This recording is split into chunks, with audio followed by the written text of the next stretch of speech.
Selain ingin menerapkan untuk keuangan pribadi, pasti kamu juga penasaran kan, di mana sih perbedaan caranya? Kenapa mereka memilih cara tersebut untuk mengelola uang? Yuk simak penjelasannya di bawah ini.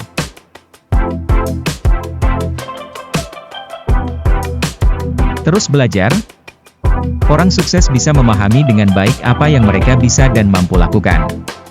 Saat mereka mengidentifikasi area yang diinginkan untuk memperoleh kekayaan, maka mereka mulai mengedukasi diri sendiri di area tersebut. Bahkan orang paling sukses di segi finansial saja masih menyadari bahwa banyak hal yang perlu dipelajari dari orang lain. Untuk meniru cara ini, kamu bisa membaca buku dan sumber informasi lain yang mudah ditemukan di internet dan sekitarmu.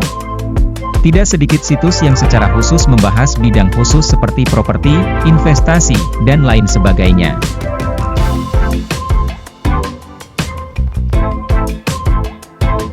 Masuk ke industri properti lebih awal. Saat kamu membeli properti sedini mungkin, maka ini bisa membuka berbagai kesempatan menuju investasi lain. Kamu bisa menyimpan lebih banyak uang nantinya.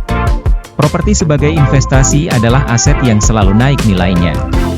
Kamu bisa mendapatkan kekayaan bersih dari sini. Keunggulan lain adalah properti bisa menciptakan ekuitasnya sendiri. Pendapatan pasif. Passive income adalah uang yang kamu terima atas investasi seperti sewa properti, saham, kemitraan terbatas, dan lain sebagainya. Salah satu cara mengatur keuangan pribadi dari orang sukses adalah mencari sumber pendapatan pasif. Untuk pilihan jangka panjang, kamu bisa memilih sewa properti. Sebaliknya, untuk jangka pendek kamu bisa memilih pembagian dividen dari perusahaan dengan investasi saham. Namun sebelumnya kamu juga bisa mempertimbangkan opsi mendirikan bisnis agar bisa mengelola keuangan dengan baik. Jalankan keuangan personal layaknya bisnis. Manfaat mengatur keuangan salah satunya adalah menjamin kondisi finansial lebih baik di masa depan. Membedakan keuangan untuk bisnis dan personal adalah keharusan. Namun kamu perlu memahami pentingnya budgeting dan cash flow meskipun hanya mengatur keuangan pribadi. Tidak sedikit orang yang membelanjakan uangnya tanpa rencana dan terkejut saat pengeluarannya ternyata melebihi ekspektasi. Dengan membuat rencana anggaran yang jelas, kamu bisa tetap on track dalam membelanjakan uang. Kamu juga bisa tahu dengan pasti berapa persen dana yang tersisa untuk investasi dan tabungan. Inilah sebabnya, mengatur keuangan pribadi secara profesional juga perlu kamu lakukan. Investasi. Selalu terapkan mindset uang bekerja untuk kita.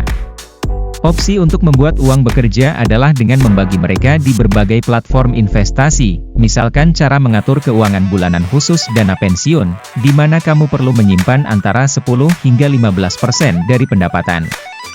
Katakanlah kamu menyimpan 8% di bank A, maka sisanya harus kamu investasikan melalui manajer pendanaan. Uang-uang ini akan terakumulasi seiring berjalannya waktu. Kamu bisa menggunakannya untuk membayar hipotek dan memenuhi gaya hidup selama masa pensiun. Untuk meniru langkah orang sukses ini, kamu bisa mencoba dari hal kecil. Seperti investasi emas misalnya. Buat habit agar kamu terbiasa berinvestasi sebelum mencoba platform dan media yang lebih kompleks. Sebaliknya, setiap kali menerima gaji sisihkan untuk investasi dan simpanan. Jangan lupa membagikan video ini kepada mereka sekarang juga.